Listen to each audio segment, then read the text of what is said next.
Good morning, everyone. Doxy here, my weekly message. We made it through another Friday. It was fantastic. So I want to be able to offer you something, though, that's been resonating with me I was on the radio yesterday with Angie Austin. I don't know if many of you know this, my weekly guest. Been doing this about 5 years now. And Angie and I were talking about something really, really fascinating that's really applicable to all my students, and it's the illness of busyness.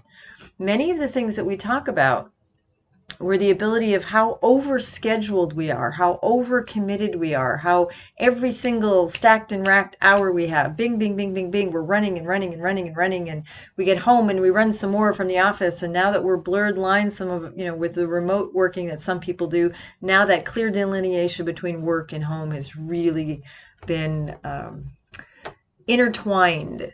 And that makes this running, running, running and this fatigue. And I just did a seminar this morning, and it was the same point of looking at efficiency. What do you do? Why do you do it? And how do you do it? And many of the things that we do is we're reactive. We have so many things on our calendar, there's just not time to breathe. And sometimes that has bad things that happen. And so I want to be able to look. We've talked about the work-life balance in there, but I don't think we've hit it hard enough from the standpoint that being too busy is not a badge of honor.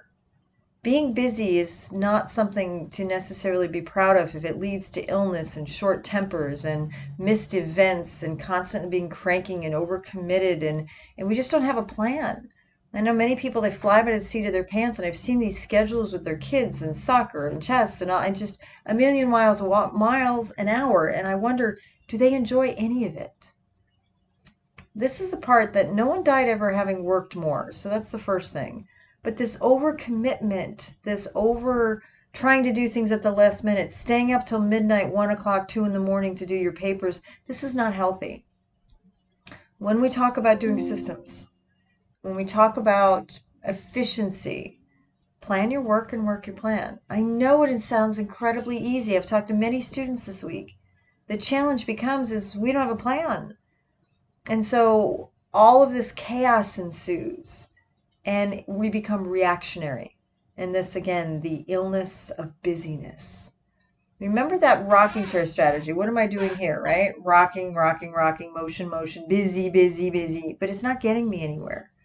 So why are we spinning our wheels and driving ourselves crazy and getting emotional and getting adrenal fatigue and emotional fatigue and just all around cranky because we're doing too much in a short amount of time?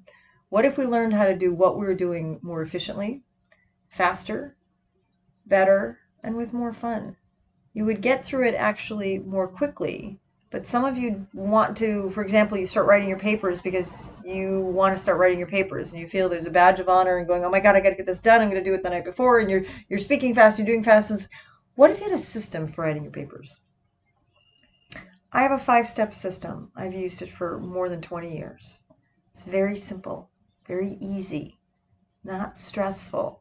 It's built in with even a contingency plan or two that we can anticipate, that we can lead ourselves instead of reacting to the current situation. So I'm not a fan that doing more is necessarily the answer, and doing no more doesn't make us better people. It often stresses us out. It's not an accomplishment. I'm not convinced it's something to be proud of. Yes, I accomplish an awful lot, but what's the point if I'm going to be haggard at the end of it? If I'm strung out because my adrenal glands are exhausted of just doing too much. A friend of mine had a podcast this week. She fell asleep in front of the wheel of a car with her daughter in the passenger seat. And it scared her, as it should scare all of us. The question is are you one step away from that? Because we're just one foot on a banana peel and the other foot slipping fast. Instead, sometimes to go faster, we need to slow down. Yesterday, I put my kayak on the water for the first time. There's a hole in the kayak. I've spent probably 3 or 4 weeks trying to fix it and discovered, all I did was slow down the leak. I didn't fix it yet. But I know the peace that it gave me for that half an hour of being on the water to recharge my batteries, to slow down just a little bit and kind of let the world catch up with me, or let me catch up with the world. But I've seen and talked with many of you this week, and I'm concerned. Many of you this time of year, graduations, family events, Mother's Day, you name it, we're just moving at 1,000 miles an hour, and it's not a good thing. Remember, the goal is most effective work tool for the most effective outcome. Let's see if we can't find a more efficient way forward. We can often do everything we want to do. We just have to have some planning. Again, that plan your work, work your plan. But many of you are not using the plan once we've created it. I have my month-to-month calendar. It's old school. It's paper. It's pen and paper. As long as it makes it into the calendar, I know exactly what I'm going to do and when I'm going to do it. I don't have to remember. It doesn't stress me out anymore to have to try and fly by the seat of my pants. Let's get a system for you.